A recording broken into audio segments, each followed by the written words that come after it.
Yeah. I love my HBCU.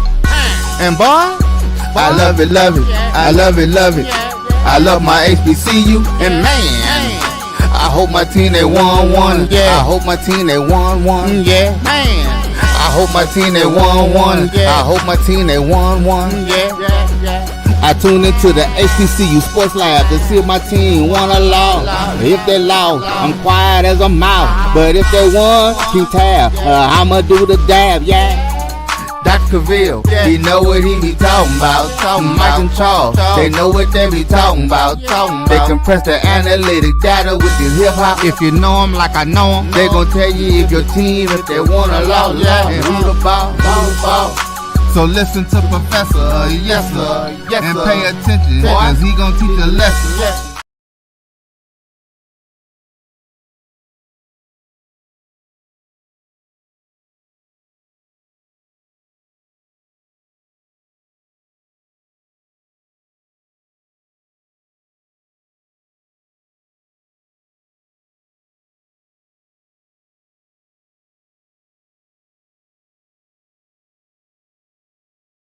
Bishop.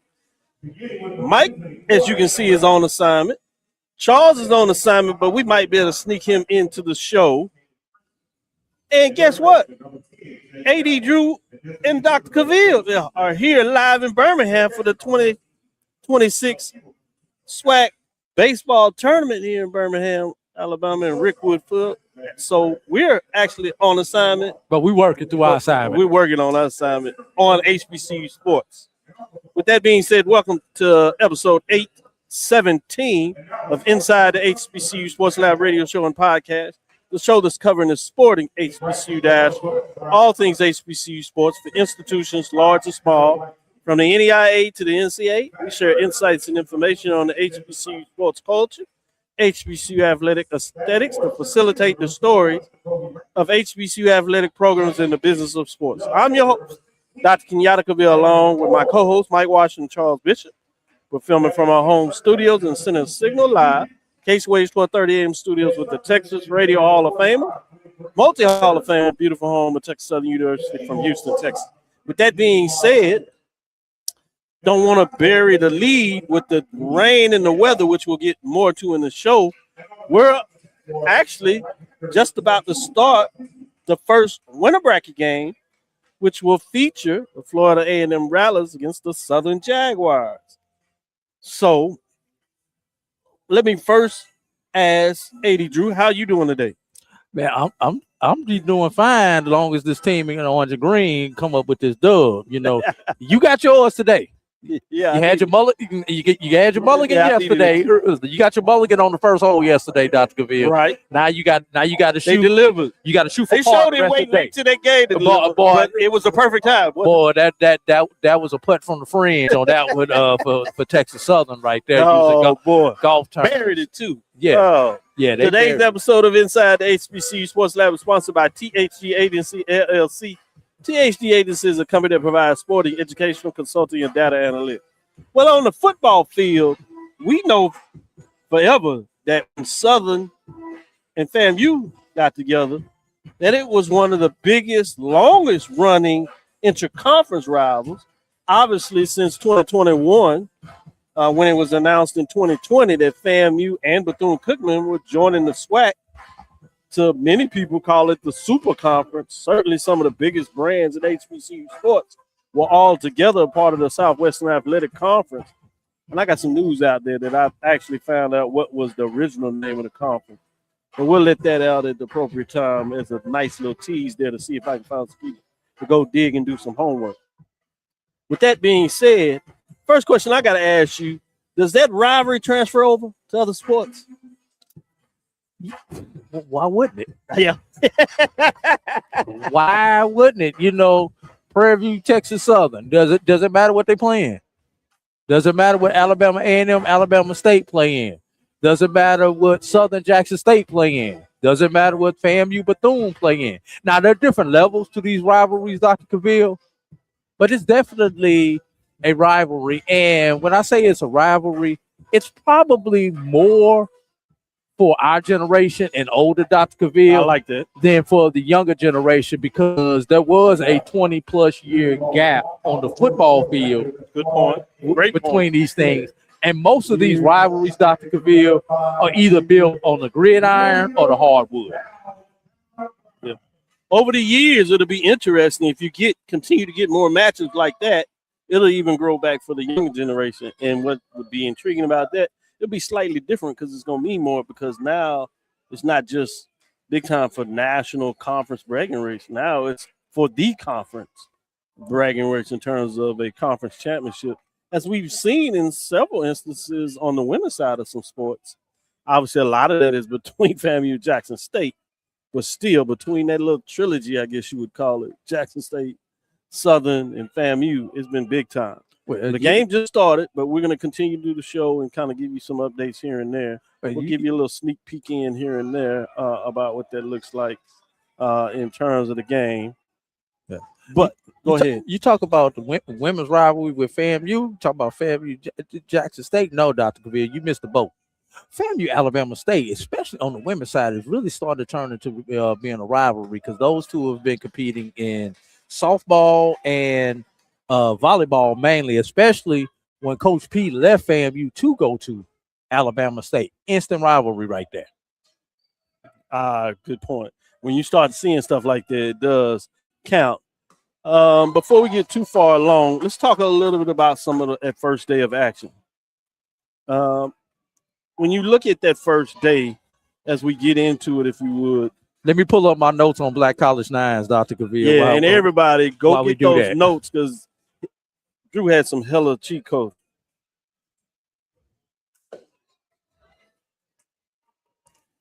Yeah. So let's start with that first one yesterday between Jackson State, Texas Southern, where Texas Southern.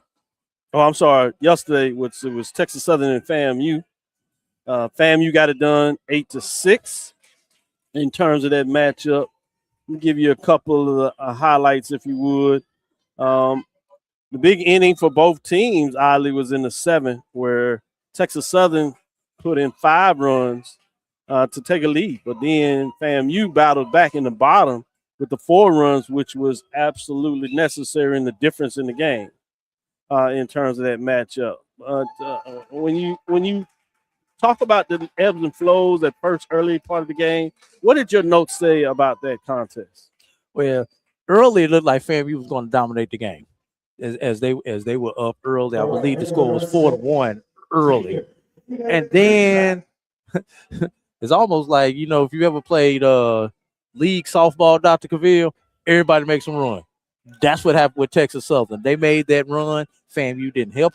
FAMU didn't help themselves with that run by making a few mistakes to allow Texas Southern to plate those 5 runs.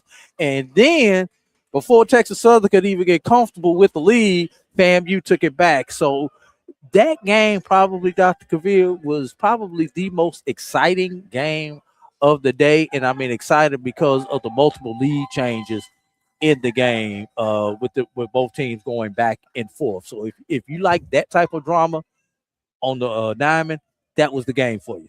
I like that you brought in that component of it, because some people would say, hey, hold on, that Jackson State Southern, when we talk about those rivalry games. But it wasn't a big back and forth. It was a huge 9th inning that painfully for Jackson State fans had to deal with that twice. But that's a little different when you think about it. The next one ended up being a 10-run rule game. Now, it stretched into the 8th. That was the anticlimactic game. Yeah, that was the one that settled pretty early. It was Grambling with that late 3 runs. I mean, Alabama State with 3 runs in the 8th that closed it out. But Alabama State, pitching-wise, this is something to think about, and you pause on it. Hell, Grambling scoreless. Now, Grambling, it may not necessarily be the team that you think about getting in the pitcher dude, but they tend to be able to hit the ball. They only had 6 hits in there and could not push anything around the plate. So that was a matchup where Alabama State was able to put 13 up there. Grambling did have that one error that was costly. But it was a competitive game, particularly first couple of innings. Alabama State did not score until the bottom of the 3rd. Then they added one in the 4th and started to maybe pull away a little bit in that 6 where they had 2. But those first 5 innings, I should say, was close where you were in striking distance. And then late, they pulled it away with those 5 innings, 5 runs late in the game to get to the 10 run. Yeah. What were your thoughts on that? Very anticlimactic, like I said. But the one thing, like you said, Dr. Cavil, I don't think anyone expected Jackson State to get, Grambling to get shut out. Correct. But just think about it. Didn't Grambling just get a dub put on them a couple of weeks ago? So it can happen. So, but like I say, even still in that dub, they did put some runs up on the board. So shout out to Alabama State. And the one thing in that particular matchup, you know, Alabama State got away with only using 3 pitches in that matchup. The boy only threw 88 pitches. Camden Matthews only threw 5 pitches, so he threw more in the bullpen than he actually threw on the mound. And then James Peterson. So that kind of games like that help when you're able to save pitching. Oh, definitely. And just going back to the first as you go game, deeper in the tournament, that's absolutely right. You have those arms to be able to make some crucial decisions. Yeah, and coming back to the first game, Dr. Cavil, both starters went over 100 pitches in the first game, the Texas Southern Florida A&M game. Great call again. With Mays going 134 pitches. If Texas Southern can make it to Sunday, he still might not be able to give you a whole lot. You know, he might be able to give you an inning or 2, but that's it. Yeah, Caleb Granger, best, you're probably looking at him coming in a situation to get you 1 out. Yeah, maybe like the 6th inning. Can you get me through the 6th inning? Yeah, or at best, you're talking about an inning. Yeah, 3 outs. Yeah, that's what I say. Get me through the 6th inning so I can get to my close or something like that. Caleb Granger for FAMU also went 101 in that particular game, which, you know, we had the debate in our chat group yesterday. You pulled them after 6. FAMU was dominating the game. As soon as you pulled them after the 6, it was almost like pulling the plug out the tub, Dr. Cavil, because all the water that you were holding loose with Texas Southern bats. And they flooded with 4 runs in the bottom of the 6th, going back to that. Yeah. And since you went back to that, I did want to shout out Tanner Walker did get the win. He improved to 4-2, while Justin Mays, that you mentioned earlier, got 5 runs and get the win still. Whatever it was, 4 or 5 that he gave up in that. He gave 4. Yeah. Justin Mays with the loss, and Cody Williams, most importantly, with the save. Yeah. So I did want to give an update there. And since we're giving updates in terms of winners and losers saves, let me go back to that Grambling game and give the credit to Jorhan LeBoy that improved to 9-5 and got the win. Kenyon Guillory lost and fell to 3-5, and James Peterson got the save and has 3 on the season, just to give you a little insight of what that looked like. With that, let's get to the other game that we wanted to talk about a little bit here, as we can give you update in terms of the first inning for for FAMU. They were scoreless that inning, so we're coming to bat is Southern. So we'll see what FAMU can do in this first inning from the mound. Fascinating to see what that looks like. As we continue to get on here, that Jackson State Southern is another classic for seems what those programs always play, no matter what they came in, what they come out with. This was a 2 versus 7 matchup, but anybody that has lived through this was like, yeah, whatever, throw that out the window. You couldn't tell on the field, despite what the paper said. Correct, absolutely. But Caleb Ellis got the win. He improved to 2-3. Derek Orochi got the loss and fell to 7-5. Classic matchup. Most of the game was scoreless. It was a true pitching duel. You did get a couple of runs in that second inning. Jackson State was able to take a 2-run lead. Southern did answer in the bottom of that second one to narrow it to a 1-1 game. It went all the way until the 8th inning. So it was scoreless for the next 5 innings. To make that 6, if you're talking about Jackson State, is they did not score in the top of the 8th, but Southern was able to get one across in the bottom of the 8th. Well, did you see the one? Yes. We're still looking for the ball in terms of trying to make sure it's on the camera. Yeah. Everybody saw it because it literally fell on the top of the roof over there. Yeah. And you only knew it fell at the top of the roof because it had to come down somewhere. Exactly. And you were looking, trying to figure it out. But it went up to the sky. Everybody's like, where's that ball? Yeah. And it was one of those shots where you could tell the outfielder never moved. He never moved. Oh, Oh, I love goodness. it. Then which means it went scoreless in the ninth, which means I should say it went to extra innings, first extra inning game, and it was a classic. Jackson State thinks they come up with the crucial run, Which it was. which it was at the time. Yeah. So they go 3-2 and are there to try to hold on for the win. Get a little trouble early. They do work around and get a strikeout, which was great debate. Do you load the bases? Traditionally, you would say that, but in the modern era, you start looking at the data and you look in and you say, hey, this is a batter that strikes out some. So you take a little bit of a chance. It worked out. Looking like a coach looked genius thus far. He gets the strikeout. And I don't know what that book is, but I'm old school.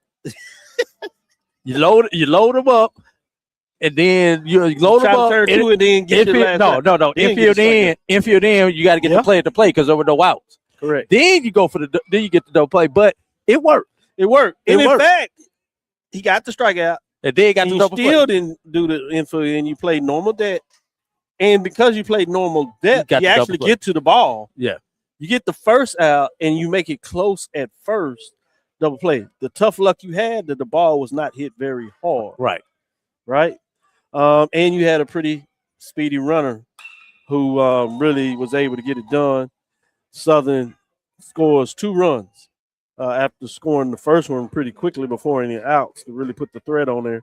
Southern wins the Classic with Jackson State in the SWAC tournament. Here's the thing, Dr. Cavil. Walk off. We're going to put a pin in that. I love it. Put a pin in that walk off. You said the walk off. Well, give me your thoughts before we take our first break. But I like the way you say walk off because we might have to talk about that a couple of times. That's why I say put a pin in that. But go ahead and give your thoughts before we talk specifically on the walk off about that game. No, it was a great pitches, dude. Both guys did great on the hill. And then the bullpens also came in and delivered. In that particular game, Dr. Cavil, Jaden Lopez, 106 pitches for Jackson State. Bobby Spencer, 101 for Southern. Just put that in your mental Rolodex, everybody. So, like I say, great game there. Clean game, Dr. Cavil. Very clean game. No errors, no hit by pitches, and all that kind of stuff. So they say we don't play good baseball in this conference and everything. That was good baseball. A 2-1 game can be just as exciting as a 11-10 game for the baseball aficionados out here. Because it keeps you on the edge of your seat also. Yeah. And then just like we were debating on that defense when they happen to get a runner on first base, now everybody's talking about, do you bunt? Do you steal then bunt? And talk about stealing and bunting. I think I saw more people got thrown out in that particular ball game than any game thus far in the tournament. Both catchers were doing a tremendous job gunning runners down at second and or third base. So we'll do our last game before we hit our first break, and we'll come back in the second break, talk a little bit more, and then we'll unveil the poll in the third break, if you would, and get some analysis on week 11's poll rankings for the major division. Remember, on Tuesday, we did all our champions for softball, both mid-major and major division, and also the champion for mid-major men because their seasons are complete. Yes. But we got a little thing called the SWAC baseball tournament, yes. And so you have that. So as we stretched out this first segment a little more, the last game of the night seemed like 2 different games. And it went on forever. We got to play. Got him. FAMU update on the field for those that are watching as we're listening to this. Talk about throwing people out. We've seen some key plays, second base throwing up. Southern has been aggressive on the bases all year long.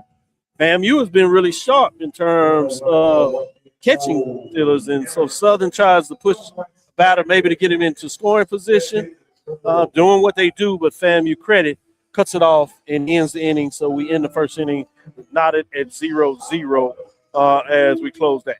Getting back to the last game last night, Arkansas Pine Bluff comes in literally as the 8th seed and does the unthinkable as they defeat Bethune-Cookman, the number 1 seed. We'll talk a little bit more about that scenario in the second set. But talking about this first game, Fabian, I should say, gets the win, improves to 5-6. Edwin Sanchez of Bethune-Cookman gets a tough loss as he falls to 11-2. And the save goes to Jaden Porter. And boy, did he have a big save. And it was his first save of the year. Yeah. Talking about getting done. Really what you like when you talk about upsets of this nature, the Golden Lions did what you need to do. They scored early. They Put the jumped pressure on them, right? Jumped on. And they scored 3 runs in the first inning.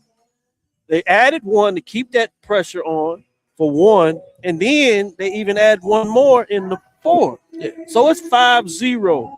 The other thing, you can see that Bethune-Cookman maybe was fooling a little bit because they were making some base running errors, putting themselves out of scoring positions. It looked like they were all trying to get it back at one time. But they do have a big-time bat that comes in at time. And they score 4 in the bottom of the 5th that makes it a game. 5-4. We got to talk about that home run, Dr. Cavil. Yeah. Okay.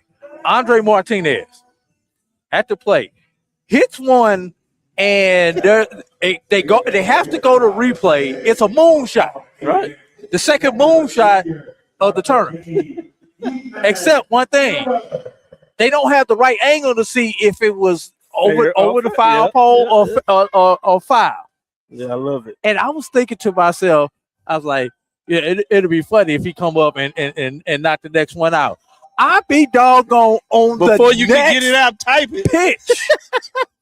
He straightens it out, and instead of going down the left field line, he goes to left center and make sure there ain't no question about that one. Yeah, and clears left center by about 400 feet. It was not quite as far as the first one, but it was definitely, you knew as soon as it left the bat that it was gone, Dr. Yeah, grand slam. To do it 2 pitches in a row. And I mean, that's home run derby style. Yeah, big time. And a batter that just continues to pummel the ball. He's something about Rickwood that makes him feel really good. So you go to the 9th and credit to Pine Bluff. In the bottom of the 8th, they get out of a base with with a runner on third, excuse me. And you're still trying to figure out whether, exactly. And it ended up being the third out because they couldn't get him in. Yes. But it looked like, was it a squeeze? Yeah, I don't know what it was. He was running if he knew something, and the batter didn't seem to know something. I'm still trying to figure out whether the coaches knew what was going on. Right. Or did he just feel that he's going to make a play? But it cost them a run to narrow things, which you're fighting differently in the 9th. Pine Bluff puts up one more insurance run, which was crucial. Because you play it different. Because in the bottom, you get a runner on third. Get out. We can't break. We can't talk about the 9th till we take our break, just like they did last night. I like that. Good call. But go ahead and close out this one so we can take the official break. No, but I think it was like an hour and 20-minute rain delay in the bottom of the 9th. And you really have to wonder, Dr. Cavil, Bethune had momentum at that point in time in the 9th inning. And does that break kill their momentum? Because they came back for less than 10 minutes of ball game before the game was officially over with when they got the third out, because they had a runner, if I remember correct, they had a runner on third with 1 out and a 1-1 count when the officials called it for the almost hour and a half rain delay. But, Dr. Cavil, if you want to read more about this, just go to Black College Nines and read my recap. It's there. It's for you. And you'll get another one either where the way this game going, because we are officially a game behind time-wise. So it'll probably be in the morning before this one hits Black College 9. As you said, it was officially about a 3-hour break before you get this one in, which means you essentially were a full game behind. It takes 3 hours. 3.5 hours. Yeah. Don't expect the last game of night to start before 9:30 Central Time. Yeah. Central Time, everybody. I'm on Eastern Time. My body's on Eastern Time. And as you saw last night, they're going to push to get these games in because the weather is threatening. You can't really feel comfortable about delaying the game the next day because you might not be able to get that in. Yes. Anyway, let's take our first break. We gave you the recap from day 1. We'll get into some recap from day 2, give you an update of what's going on here. Hold up. We may have a run score for FAMU. We got a hit down the line, and they are sending him, and he's getting in without a throw. FAMU A RBI double down the line that scores the runner from first base. FAMU gets on the board with 1. Let's take our first break and come on back on the other side and give you an update as you see what's going on here. SWAC fans, join us May 20th through the 24th at the legendary Rickwood Field for the 2026 SWAC Baseball Tournament. The top teams from the SWAC will battle it out on one of the most historic diamonds in the country, where every pitch, every swing, and every moment brings you closer to a champion. Feel the energy, experience the tradition, witness greatness. Catch all the action live on SWAC TV. SWAC, building champions for life.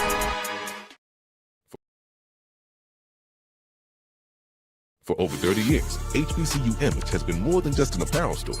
We've been a movement, a statement, a legacy. We celebrate the pride, the purpose, and the culture that make historically black colleges and universities legendary. Whether you're a student or a lifelong supporter, our gear lets you wear your HBCU story with confidence and style. Because when you wear HBCU Image, you're not just wearing clothes. You're wearing culture. You're wearing pride. You're wearing purpose. HBCU Image, a Kenny T's company. From cancer care to accidental injuries to cardiac care, we all know that there are times that you can't control what happens in your life. But with Globe Life Family Heritage, you can be prepared to weather the storm when it comes. Call Dr. Beverly Eagle Rogers at 877-300-8269 or visit the website at globelifefamilyheritage.com. With over 25 years of serving communities, Dr. Beverly Eagles Rogers is here to help you and your family through difficult times. Dr. Beverly takes pride in Globe Life being one of the few companies that returns 100% of premiums to clients that stay healthy. So for more information, call Dr. Beverly Eagle Rogers at 877-300-8269 or visit the website at globelifefamilyheritage.com. Are you hungry for authentic Caribbean food? Like jerk chicken, oxtail, red snapper, shrimp, tofu, and rasta pasta? Well, find your way over to Mango's Caribbean Restaurant, 180 Auburn Avenue, right next to Royal Peacock in downtown Atlanta. Them belly full, but we hungry. Mango's Caribbean Restaurant, open daily from 11 a.m. to 10 p.m. And on Friday and Saturday, we're open till 4 a.m. Come to Mango's and put some spice in your life. So we've got a good thing going. Mango's Caribbean Restaurant, 180 Auburn Avenue, right next to Royal Peacock in downtown Atlanta. For more info or directions, call 404-698-3992 or log on to mangoscaribbeanrestaurant.com. For instant coupons, text MANGOS to 313131. Tell your mama hungry, papa hungry, brother hungry. Mango's Caribbean Restaurant, authentic Caribbean cuisines. Open up the door, tell your mama hungry. You're looking for the latest information on Southern University sports, the Southwestern Athletic Conference, and HBCU athletics. There's only one place to go. Tune in to the Carlos Brown Show, exclusively on the Black College Sports Network. Compress the analytic data with your hip hop. If you know them like I know them, they gon' tell you if your team, if they wanna lose, and who the ball. So listen to Professor, yes sir, and pay attention, cause he gon' teach a lesson. There we go. This is Cavil at Dr. Cavill's Inside the HBCU Sports Lab with AD Drew. We're live here at Rickwood, the long historic baseball park that you heard about, where they actually had the Negro League games and the minor league and Major League Baseball team here in Birmingham over the years. And second year of the SWAC baseball tournament in this era, new SWAC expansion era, second expansion era, as I like to call it, 12 team. Some of you all may remember a couple of decades ago where the SWAC championship game was here. With that being said, let's get back into it. As we had a classic game this morning. Now, this just is one of the things that you have for the memories. As you all probably have known, over the last 4 years, Deuce's last day of school with many people corresponds with the SWAC baseball tournament.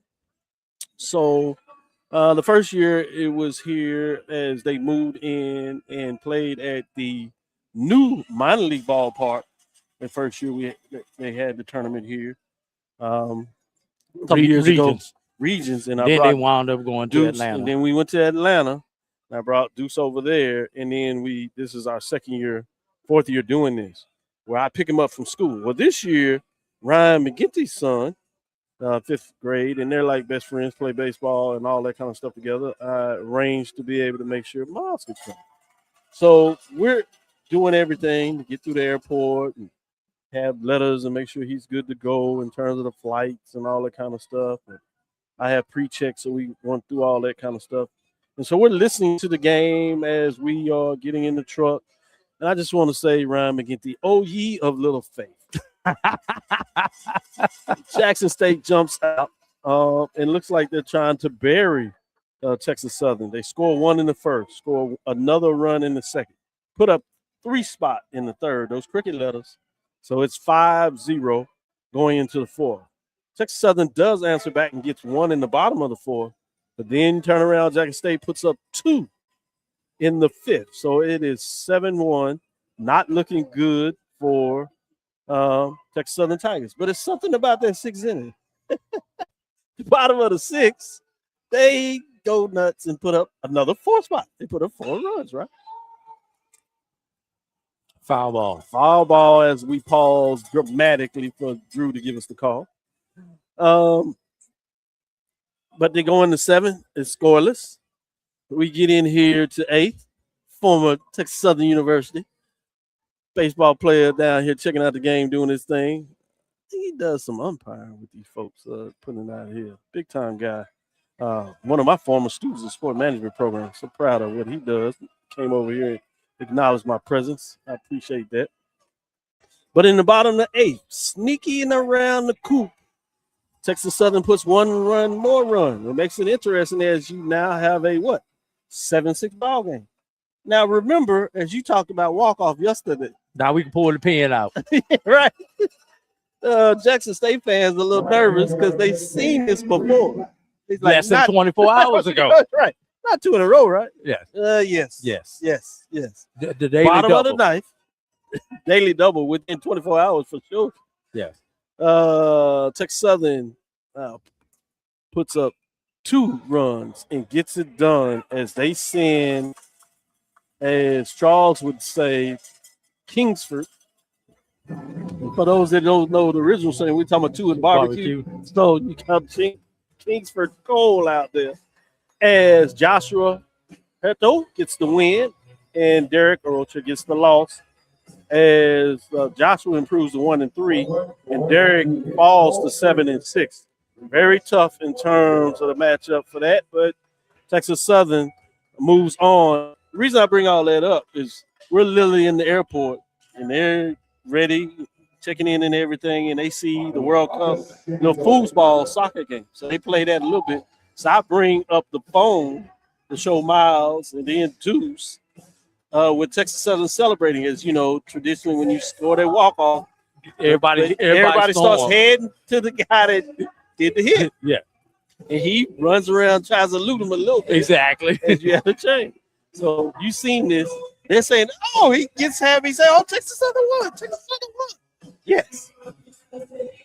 Little did we know that it just was starting in terms of what we saw on the plane. But that's a whole different thing. Let's talk about first your thoughts on this win or go home game between Texas Southern and Jackson State. Yeah, I got here to Birmingham probably about the bottom of the 7th inning. I think they were just finishing the 7th inning stretch when I got here. So I was able to see the stuff. I saw the comeback in the car. So getting here and seeing, and you're seeing Texas Southern get the runners on base in the 9th inning, Cavil. And I'm like, is this really supposed to happen to this team again?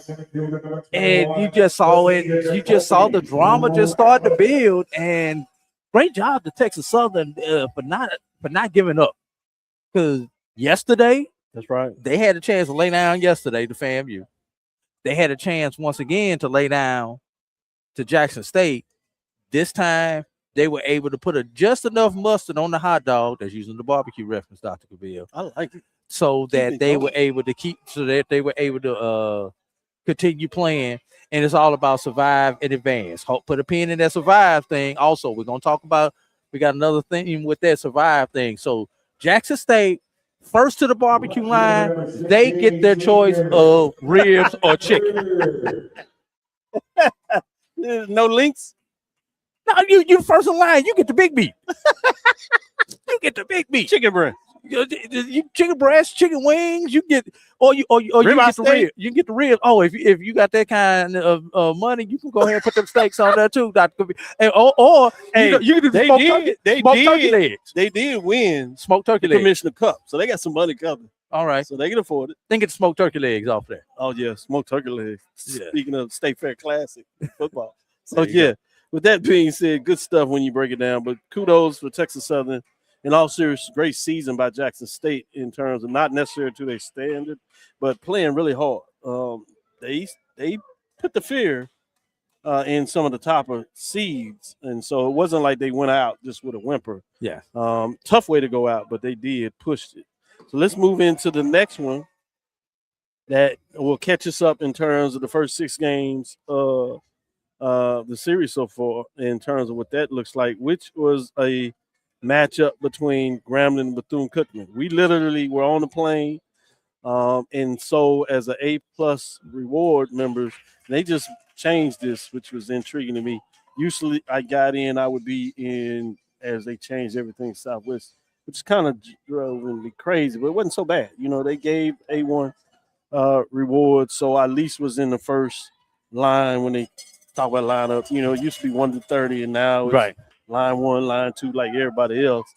But they just made a move where if you're A+, you board right behind priority boarding. Yes. You so second. I didn't realize it. Yeah. So I'm looking at my boarding pass and it has AWP, and I'm like, what is this? So I quickly Google it up and say, oh, A+. I say, okay, I'll make this handle. So I got to introduce this to Deuce. Ball stays out to flying ball screaming out there to the left. Fielder for out of Southern as they are at the back. But as I continue with the story, let's line up. We're watching the game. We get on the plane. I'm able to get the A+, type in the free email if you have it, log in there with rewards. So beautiful thing, SWAC TV. Like I said, we're watching SWAC TV for the Jackson State Texas Southern game. On the plane? No, this is as we driving to the airport. Okay. Now on the plane, we're watching this Bethune-Cookman Grambling game. On Grambling jumps out on. Yes. Another one of those things making the Bethune-Cookman folks real nervous. Again, when you look at this matchup in terms of what's going on, don't have the stats here, but I remember a lot of it. You had another grand slam. And I have a picture on the phone where Miles and Deuce there, because I have the TV right in the middle. You see it. And he sees the bases loaded. I kind of pointed to him. Batter comes up. As soon as do that, he gets excited, can't control himself, kind of letting it out. I say, on the plane, you got he's like, yeah. It was hilarious. Oh, so that was funny. So we literally get off the plane. We're going to go to the hotel, get a call from Drew, trying to set up, and they make the decision, let's go straight to the ballpark. So we get to literally the end of that game, which was a thriller in terms of watching Bethune-Cookman survive and hold off Grambling 7-6. Because Bethune was up 7-1 at one point in time. Yeah, I just about to go crazy about the West Division because as of this morning, it was 3-2 West. And so I made sure all my fans from the East Division, clearly knew about it because they remind me all the time where baseball's kind of turned. So due to my amazement, I made sure folks knew after this morning, first 5 was 3-2. Well, while there was a scare, everything went back to normal in a lot of ways, and now it's 3-3. Still very competitive, which we've talked about the SWAC being this way. And the unique thing about this tournament, before I get your thoughts on that, in fact, let me let you get your thoughts on that first before I talk about the alignment of the tournament, how it's unique because it goes back to previous tournaments. Yeah. First of all, Dr. Cavil and lab listeners, Tuesday night, would anybody have been thinking we would have been talking about A, Bethune-Cookman in the elimination bracket on day after day one, and then B, Bethune-Cookman surviving the scare in You're not gonna get me to lie about it. the elimination bracket. But I did get here in enough time, Dr. Cavil. I bumped into Coach Hernandez prior to Bethune-Cookman taking the field, and Oh wow, nice. you know, I just went up, shook his hand, dapped up his son and everything. It must be a great feeling to have your son as your bat boy during the tournament. I could just imagine that. But I was like, Coach, I definitely came to see y'all today. I just didn't think I would be seeing y'all this early, as in the elimination bracket. And he confidently said, "I'm not worried. I've got enough pitching to survive this elimination bracket." Well, I think he's like, we are probably in a better spot than any other team to come out the elimination bracket. Mm-hmm. And I concur. Oh yeah. Until I start seeing the chinks in the armor in middle relief for Bethune-Cookman, Dr. Cavil. Mm-hmm. And that's kind of what got you the start. It was the started yesterday in Zambrano. And now you had a little bit of scare in the middle relief. But Bethune has done this. We said it coming in. They have not swept any team in the tournament. So they got their mulligan on the first hole. Now, all they got to do is shoot par the rest of the tournament, and they'll be playing on Sunday. Yeah, great point. And furthermore, let me just give you the breakdown of this game. Grambling did, again, they jump out early, but Bethune-Cookman answers back in this game. In fact, they go in the third inning when they put up the 5 spot, which is another thing that I think that you have to talk about Bethune-Cookman. They hadn't necessarily been as consistent of putting up their 1 and 2 type run innings. They've still gotten their big innings, but it's going to be fascinating to see. That's a lot of risk reward playing like that. Yeah. But Grambling starts to kind of chop back a little bit. They put put up 1 spot in the 5th. Bethune-Cookman does answer back, so you're like, no worries here. But that 8th inning that you were speaking of, when you get deeper in there, Grambling puts up 4. Really makes this interesting. Bethune-Cookman is able to hold them off in the top of the 9th. They did make it a little interesting there, but Bethune-Cookman wins 7-6 to shut off. But Bethune-Cookman goes with charcoal at Kingsford in terms of 2 in barbecue. So Grambling, 2 old rivals, 2 of the teams forever among Southern that have won the tournament forever are already gone. Yeah. From day 1, day 2. Yeah. Grambling gets their choice of all the breasts are gone out the chicken, Dr. Cavil, but they can get dark meat. The dark meat is still there. So just want to let you know what's left with the barbecue. Yeah, I like that. And then no more ribeyes. Right? No, definitely the steaks and all the prime stuff. Got some sausage though. Some of these kids like sausage. And you can get the first burgers off the grill too. Yep. Hey, and this is nice burger meat. Yes, This not the soy meat. No, this chuck. All right, this chuck. All right. Harvesting a brewer gets the win, improves to 6-4.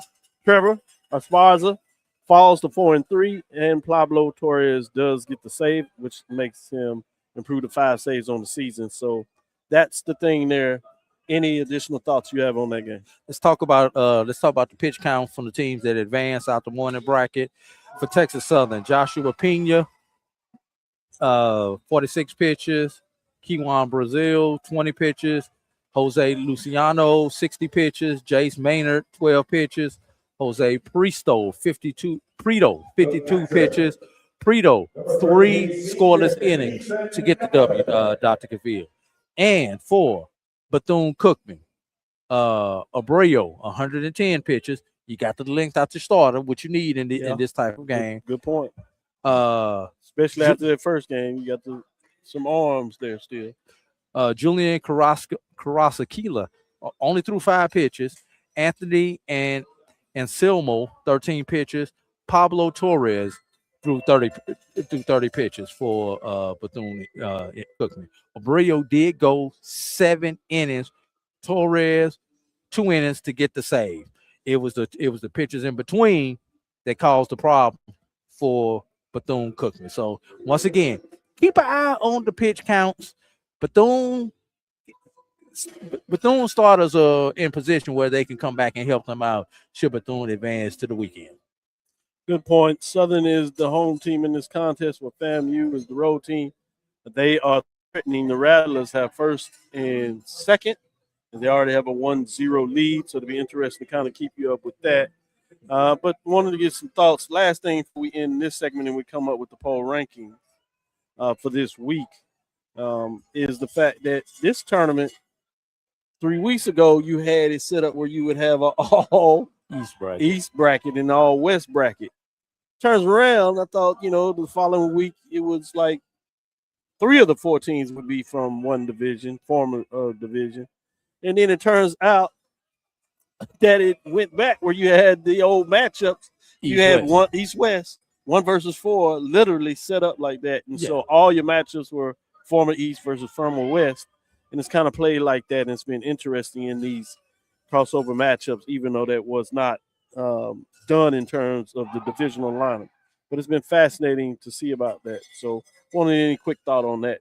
Yeah, it is kind of fun to go back and see. Obviously the difference now, Dr. Cavil, these teams actually played each other during the season, unlike in the old format. Unless you scheduled a midweek, you never saw that opponent from the other side. So there was that familiarity. And I was gonna see if G Boom can go back and put it as we get ready to go to break, and you can put that shot up of the game, with the split screen there, G Boom. Yep. As we go to the break, you can give us a screenshot here as we have 0 outs in the top of the third with FAMU batting. The batter has a 1-1 count. Again, they're first and second base.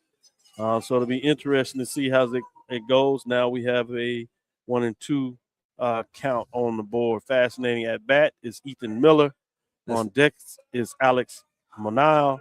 And the pitcher is Miles Dismuke.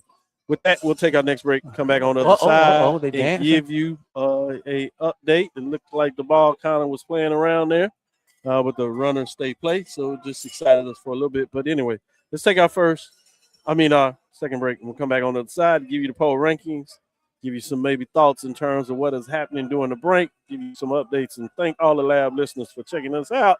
Give you an update what's going on here in Birmingham, Alabama at Rickwood Park. We'll be right back after this next break. From cancer care to accidental injuries to cardiac care, we all know that there are times that you can't control what happens in your life.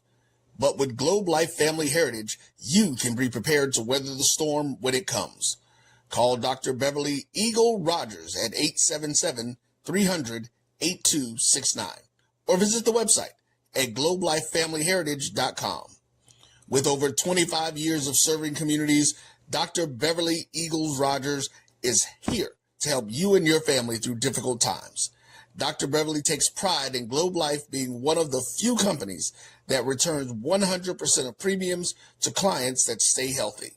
So for more information, call Dr. Beverly Eagle Rogers at 877-300-8269 or visit the website at globelifefamilyheritage.com.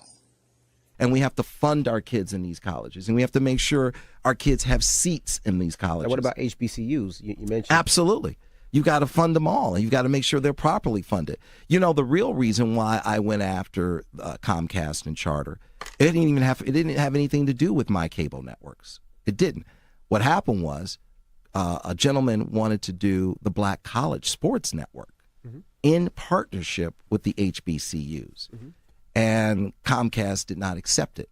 And that would have made a lot of money for these black colleges. Absolutely. And it would have educated the Black College Sports Network. This is what he wanted to do. That would have educated a lot of black kids. And when they didn't do that, that's when I came off the bench and said, okay, I'm going to light you up like a Christmas tree. Mm-hmm. Okay? That was the real reason why I got into it, was when I saw what happened with the Black College Sports Network, which I don't own. I just knew. Why didn't you buy it? I just knew. I just knew that these black. I like that talk. Right? I knew that these black colleges were going to benefit, and these black kids were going to get the education that they deserved and not have to pay. There's a shot. It might be. It could be. Right field. Grand slam. What a shot. That's how you get hot, young fella. Thank you guys for what you do for HBCU athletics. This is a fantastic avenue for all of us. This is our ESPN, so we love what you guys do, and all you guys at BCSN. We really appreciate what it is that you guys do for us. Movement, a statement, a legacy. We celebrate the pride, the purpose, and the culture that make historically black colleges and universities legendary. HBCU Image, a Kenny T's company. You're looking for the latest information on Southern University sports, the Southwestern Athletic Conference, and HBCU athletics. There's only one place to go. Tune in to the Carlos Brown Show, exclusively on the Black College Sports Network. Compress the analytic data with your hip hop. If you know them like I know them, they gon' tell you if your team, if they want to law, and who the ball. So listen to Professor, yes sir, and pay attention, cause he gon' teach a lesson. FAMU with bases loaded, Dr. Cavil. Yeah, that ball's them sneakies, and single bloopers, boy, were anything. So you couldn't get the runners in, but it was beautiful enough to set up. Bases loaded, one out. Batter has one strike on. That's Matthew Perez. I did want to give a shout out to Christopher Chavez that helped Texas Southern win that game earlier with the walk-off in terms of what he gets done. We'll keep it up doing this at bat, and then we'll go back full screen. Exactly. Yeah. And then we'll go into the poll rankings. But let's finish this bat and give you, because this is a big early inning. It is currently 1-0 FAMU, and we are in the top of the third. One out. And there's a shot in the left field. Single. He's going to score one. And they play plate-to-plate baseball. So let's take it down, and we'll keep you updated in terms of that. FAMU takes an early 2-0 lead, but they have the bases loaded, one out. Keep in mind, Dr. Cavil, FAMU did win the season series 2-1 over Southern. First matchup of the year. Just to let you know how long baseball goes when you're playing 3-game series over the weekend, and it's actually 10 sets of 3-game series. Right, for 30 games. Yes. Boy, it's a muscle grind in terms of that. That's after you play a couple of preseason games, and you see some of these teams in these HBCU type classics, and you even had one in the regular season in Chicago that really went well with Alabama A&M and Prairie View, and it looks like that game may come back again that it did so well. With that being said, let's get into these poll rankings for the major division as we pull it up for you. This is week 10. We didn't have anybody dropping out after they closed out the season playing Thursday, Friday, and Saturday last week, but we did That's a shot in the left field. Down towards the line, caught, but that will be a sac fly. But it certainly is an easy sac fly as FAMU scores another run. Big RBI by Jose Figueroa, getting it done as FAMU goes up 3-0. There are 2 outs now in the inning, but you still have runners on first and second. It'll be interesting to see how it goes there. Receiving votes, though, with Texas Southern Tigers, we just saw that they have 1 loss and 1 win in the tournament, a big win. So they are at 21-23, 15-12. Jackson State Tigers go 2 in barbecue, as the saying goes. So they fall to 26-27, actually have a losing season after what they got done. 16-14 in terms of the conference race. You have UAPB that has surprised everybody with the shot heard around the SWAC in terms of tournament, getting the win over the number 1 seed Bethune-Cookman So they improved to 22-30 on the season. More importantly for them, they're in the winter bracket. They played a late game, though, after this between two winner take-on game in terms of that matchup, which will feature Alabama State and Arkansas Pine Bluff. So it'll be fascinating to see what that looks like. But let's get in the top 5 as we finish up with Week 10's rankings. Grambling State Tigers, 21-30, 18-12. Uber ride home. Yes. So they're 21-32 updated rankings. It'll be interesting to see. Do they fall out of the top 5 with what they did in the tournament? 66 points. We'll see what your thoughts on that is. At number 4, we have none other than Alabama State Hornets, 30-21. What they came in, they did get the victory, so they actually improved to 31-21, 20-10 coming into it. That was a 4-5 matchup when they played Grambling and got that win yesterday. 69 points remaining in the 4th position. Looking at number 3 on the road is Florida A&M Rattlers. They got the win yesterday, big win against the game they played in terms of what that looked like. Texas Southern. Texas Southern. So they came in 27-22. They're actually 28-22, 22-8. The inning has ended as we ends on a strikeout, but FAMU was able to put up 2 runs, so they go to the bottom of the 3rd, up leading 3-0. Going back to the poll, let's go to the number 2 seed as FAMU stays in the 3 spot. 2 seed is the team that they're playing. It's 2-3 matchup in this game with Southern Jaguars, 27-21, 20-7. They did get the win yesterday over Jackson State, that classic game. So they actually are 28-21, 79 points, if you would. But they stay in the 2 spot, which means number 1 is Bethune-Cookman.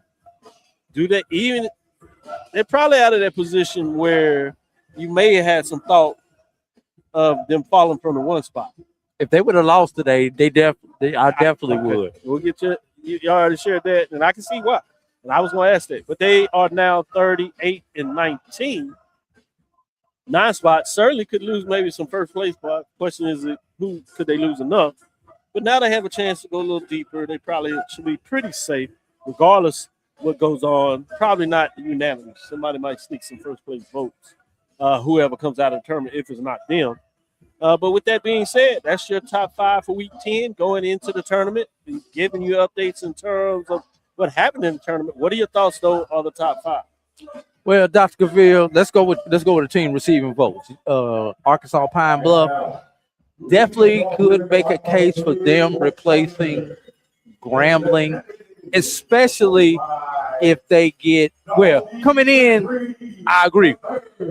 I'm forecasting next week now, Dr. Cavil, because right now the 5 that you have on the screen, totally agree with how this came in. But yeah, I like to hear that. Now, give me some projections. But I want to project UAPB picks up another win in this tournament. They definitely knock Grambling State out. Okay, that's a definite. Okay, regular season they did get some big wins with the regular season, but postseason when it counted, doing what they do. Now I'm not 100% confident UAPB because they do have a good Friday starter. They Saturdays and Sunday starters have kind of disappointed me throughout the season. So I'm not expecting a whole lot more from Arkansas Pine Bluff. I think they got their 1 in, and now there'll be 2 in the Uber. Yeah, as they say. Or 3 in the Uber. Realistic components with stuff in here. The other question is Texas Southern, another team. Yes. They snuck in a win, and they're right outside the top 5. If they find one more win, do they sneak in the 5 spot if Pine Bluff does the 0-2?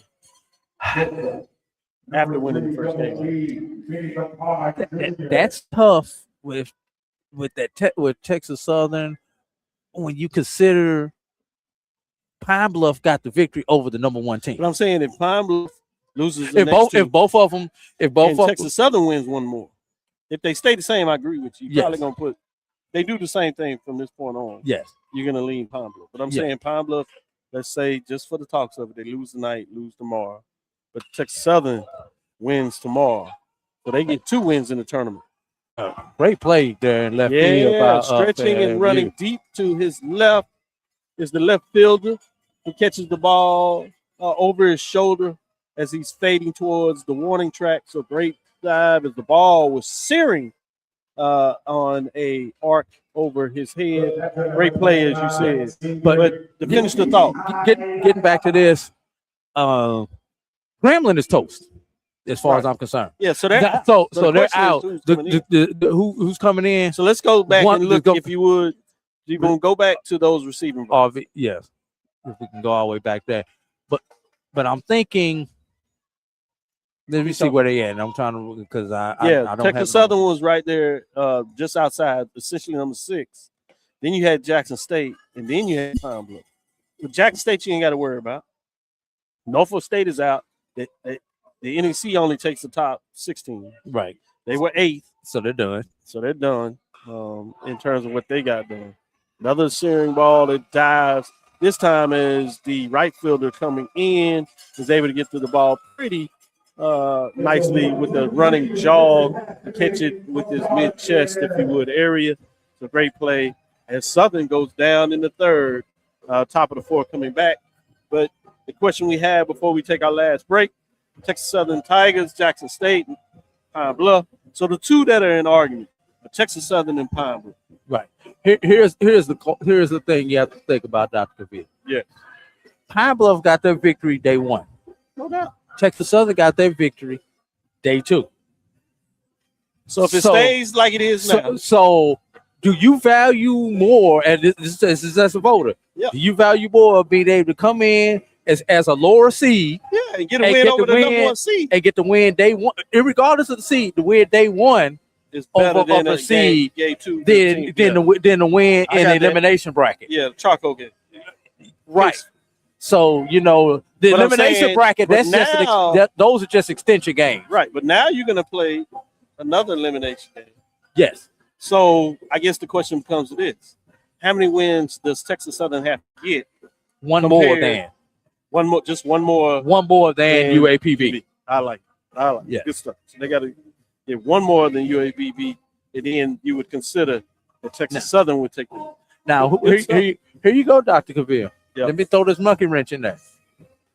UAPB pulls off upset number 2 tonight over Alabama State. And you talking about how now you talking about the number 4 seed Alabama State. Right. Boom, pull up the top 5 again. So people can see that as we're talking through it. Now you have Alabama State that is in their top 5, right? Yes. And that's who they play tonight. So they get that victory. They didn't take out number 1 and number 4. They clearly are in top 5 with that. Yeah. Then the question becomes how far in the top 5 do they go? Right, because now you get into the tournament versus the regular season. So do you discount Alabama State's and Bethune-Cookman's regular season when you start adding UAPB's postseason? The thing that's nice about this, you're going to have to play Alabama State twice. So you have to play either one of them twice. Right. You're going to put you're going to potentially, because if you lose, you could potentially play Bethune twice, or you could potentially play Alabama State twice. Yeah, to make your statement against the top. Exactly. Clearly show that you should be in the top 5 in terms of how you close out. Exactly. So Texas Southern is in the same boat in terms of what they got to do, or the chance they will have since they won that. Could you imagine, Dr. Cavil? There's a scenario. Bethune-Cookman. Let's take a break and we'll come back and talk about that in the last segment. You're right. I'm going to do that as a tease. I'll do that as a tease. We'll be right back after this last break and give you the tease and the scenario that AD is talking about. This is the Dean of the College of HBCU Sports, Kenyatta Cavil of Dr. Cavil's Inside the HBCU Sports Lab with Mike Washington and Charles Bishop. Come mix it up in the lab where the course lecture is in session every Tuesday from 6 o'clock p.m. Central Standard Time on Facebook Live, YouTube Spreaker, or the BCSN app, as we discuss all things about the HBCU sports culture, including exploring the week that was in the sporting HBCU diaspora, as well as the upcoming week of HBCU sports. With me, the Dean, the College of HBCU Sports, on Dr. Cavil's Inside the HBCU Sports Lab with Mike Washington and Charles Bishop. Course lecture dismissed. It's never too early to plant the seed, to share the tradition, and instill a sense of pride in your HBCU with your little ones. HBCU Pride and Joy Children's Boutique helps you share your school spirit with a wide selection of adorable kids apparel and accessories, officially licensed from your favorite HBCU.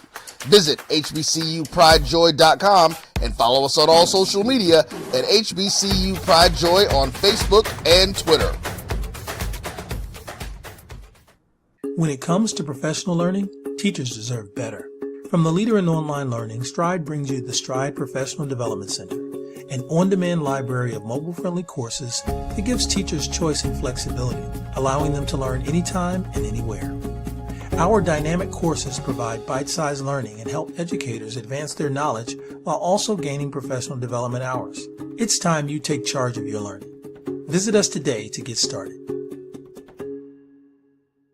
For over 30 years, HBCU Image has been more than just an apparel store. We've been a movement, a statement, a legacy. We celebrate the pride, the purpose, and the culture that make historically black colleges and universities legendary. HBCU Image, a Kenny T's company. Greetings, Panthers. My name is Roland Austin, and I'm one of the directors at the 1876 Athletic Foundation. The 1876 Athletic Foundation was formed to promote the success of all 343 student athletes. Our overall goal is to fund scholarships for all of our student athletes. We ask that you help us in achieving this goal by donating to the 1876 Athletic Foundation via the QR code below or 1876.foundation. Your generous donation will help us continue to assist the needs of all of our Panther athletes. Thanks, and go Panthers. SWAC fans, join us May 20th through the 24th at the legendary Rickwood Field for the 2026 SWAC baseball tournament. The top teams from the SWAC will battle it out on one of the most historic diamonds in the country, where every pitch, every swing, and every moment brings you closer to a champion. Feel the energy, experience the tradition, witness greatness. Catch all the action live on SWAC TV. SWAC, building champions for life. Compress the analytic data with your hip hop. If you know them like I know them, they gon' tell you if your team, if they wanna lose, and who the ball. So listen to Professor, yes sir, and pay attention, cause he gon' teach a lesson. This is Dr. Cavil with Inside the HBCU Sports Live for our last segment. As we're going to this last segment to give you an update here, we have FAMU as another runner, and they're running. He got a good break on that. I think he's in there. Yeah, I think I was going to say he's in there. Good reading of the pitcher, good speed, good break. Didn't really give the catcher much of a chance. I'd have to say that's on the pitcher. Credit to the base runner as FAMU is top of the fourth. They're threatening again with now a runner on second, no outs. With William Brown batted. One out. Update. I'm watching the score. Good. Yeah. I did see that out there. Full count. Whoa, did he get back? Oh, good heads up play by the shortstop, Dr. Cavil. One hop ball to the shortstop. There was a runner on second base, and he made the cardinal sin of cheating, not seeing the ball through when the ball is in front of him before he took off, and tried to get back to shortstop, try to get back to second base. Shortstop threw behind him to the second baseman who tagged him out. Now, this is going to go to replay, everybody. And it should. Yeah, I know I would. Let's bang play. You're not going to lose much here. Yeah. In terms of this. Yeah. Now, those of y'all in the chats who actually been watching the games on SWAC TV, great coverage by SWAC TV, in my opinion. But I want to hear from you guys. Let us know, what do you guys think about the coverage that SWAC TV has been giving with the tournament? Although I do miss Charles being here, Dr. Cavil. Yeah, we need Charles. Yeah, that's something about that. We need a little Charles, little pizzazz he put in there on this as we go in this break. Just give you a recap of what just took place there. Ball hit straight to the shortstop, screamer. Great play by the shortstop. He throws back to the second baseman and gets the runner as the tag play. The tag play as he slides back in the second, not realizing, leaning too far off, wanting to commit to go to third if the play goes to first, not seeing that he has made the throw before he makes the run. And if he gets him on the play on the field, is that they catch him trying to sneak back in the second, which would bring us to 2 outs in this inning with the run on first. Versus it being 1 out with runners on first and second. Yeah. It'll be fascinating to see what this looks like in terms of the play. As we get back into some of this dialogue, Do we have any of the brackets that we can bring up in terms of the tournament? Here are the brackets. A little bit of some updates here too, so this is fascinating. Appreciate that. So you see, we have those early games we talked about. When we got that FAMU Southern game, which is going on now, and then later we have tonight we have Grambling. We have that Alabama State in Pine Bluff. We see Grambling going home after losing the Bethune-Cookman, so they slide over as the winner, and they'll play the loser of tonight's game. So you can see a rematch quickly for Pine Bluff that we talked about in the last segment as we're playing out some scenarios. Let's hold it, Dr. Bill. Let's see. You got the call? Call.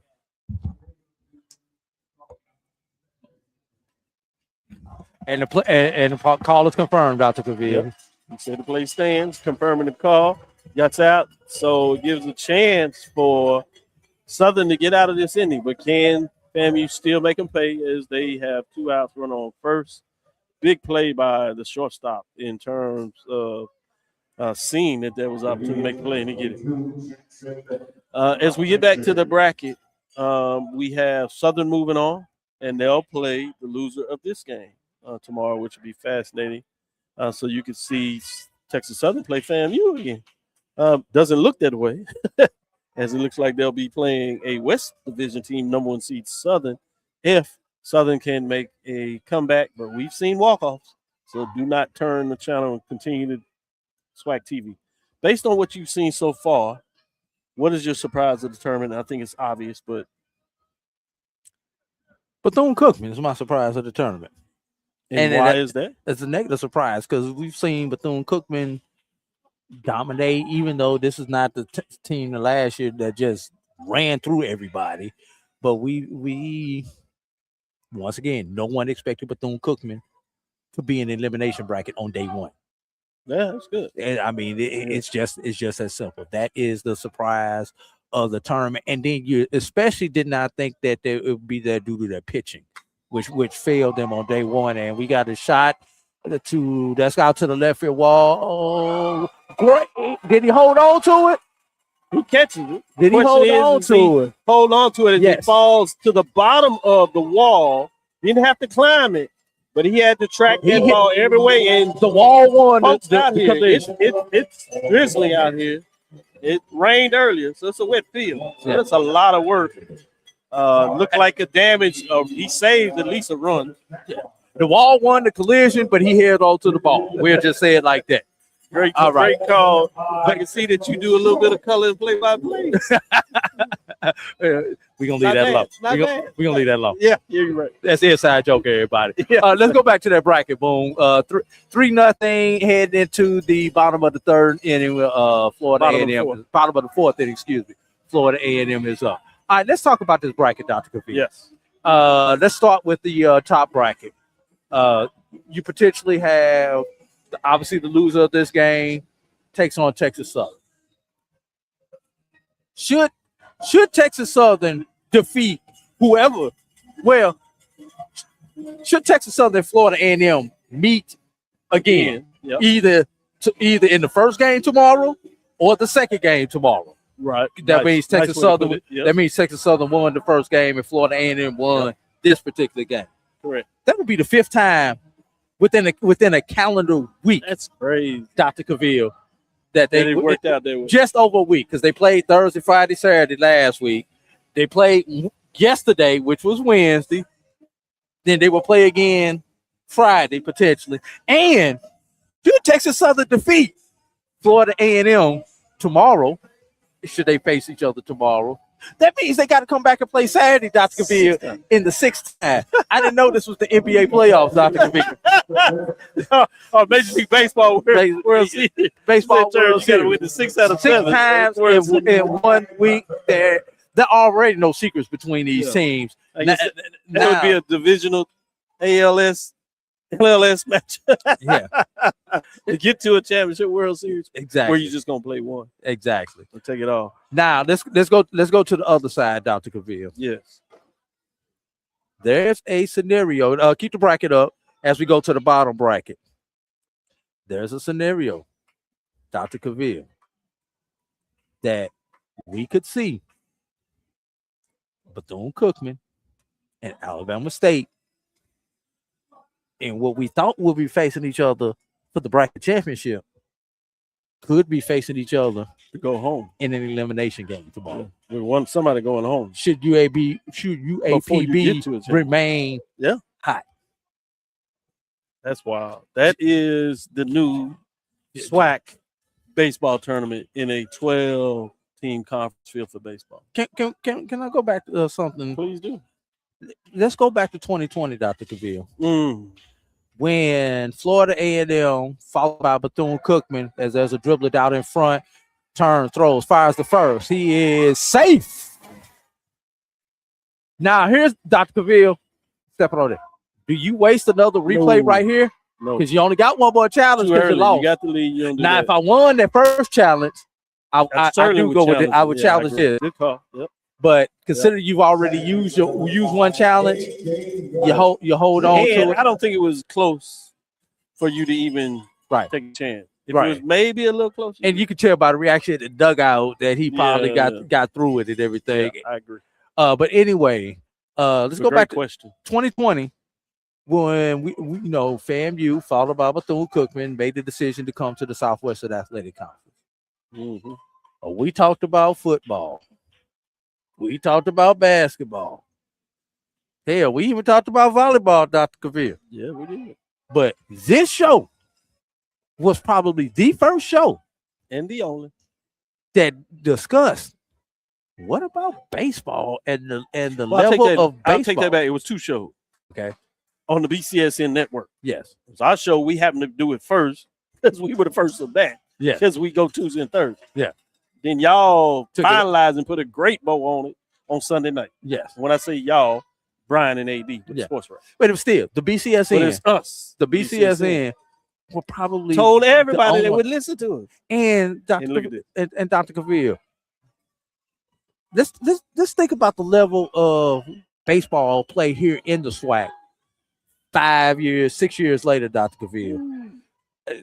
We talking about a Bethune-Cookman team that has gotten multiple non-conference midweek wins, including two over there at SEC. Yeah. Last year was one of them number one seed. Didn't Southern pick up one last year? Yep. You know, LSU, we've seen Florida and A&M pick up some midweek wins over some Power 5 schools. Alabama State pick up some wins. Pre-expansion, Dr. Cavil, those stories were few and far between. Oh, too far. Now, that happening 3, 4, 5 times a year, it does not surprise us anymore. Yeah, Dr. the last Cavil. time we really saw that happen was Southern, Jackson State, and they were tournament. They were in the tournament. In the 90s. In the 80s and 90s. You had a couple of big ones. Southern got a win over LSU that was memorable. But the rest of them were pretty much tournament victories. When you've seen it getting into Omaha in terms of those tournament games. So that's big. Any final thought before we go to close out here? Once again, everybody, we still have to pay attention to the weather. 2 days, 2 delays. Oh, I like how that rhymes. I like that. Let me see if I can get Deuce and Miles to come up here and maybe give you some closing thoughts of the tournament. Come on up.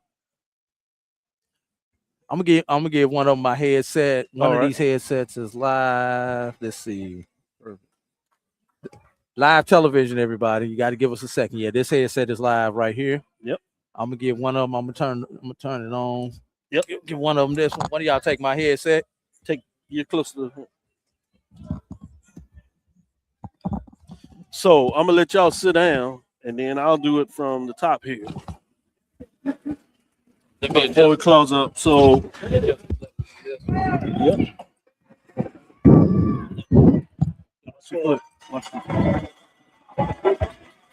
live TV.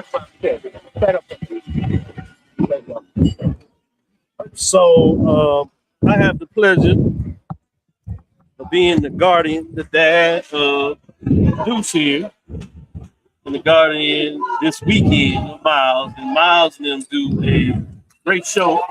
Here to talk about it. Home run by Jack. Go. Home run by Southern. So we got us a baseball game here. 3-2, Fairview still. Good job. Fairview still winning. And I give you a chance to get them to talk a little bit about this. I had a chance to fly with these guys in. Went to the airport. They were watching Strike TV, watching Central London and Jackson State. Then they, on the plane, they got to continue to watch Swag TV. They want to do against Grambling. What are your thoughts on watching the tournament on Swag TV so far? Starting with you, dude. It's been good to watch. I'm just very excited that Bethune-Cookman is still able to stand to the tournament. When you have your Bethune-Cookman cap on, and then you, Miles, what is your thoughts early on in the tournament thus far? I got to start off with the first game of the day, Texas State. We were down 7-1, and we came all the way back for, I think, 8-7 victory, I think. And, yeah, that was a good game. And then I also like Bethune's game. Bethune had control early through it, but they had started coming back, Grambling, and they got really close. But I know he was all happy when they won. Too happy, but yeah. Great job. I know y'all looking forward to the interview. I know you were happy with TSU won. Oh yeah, definitely. But they ain't gonna win the whole thing, Miles. I'm sorry. No, bro. I'm sorry. Bethune's not gonna win. Sorry to inform you.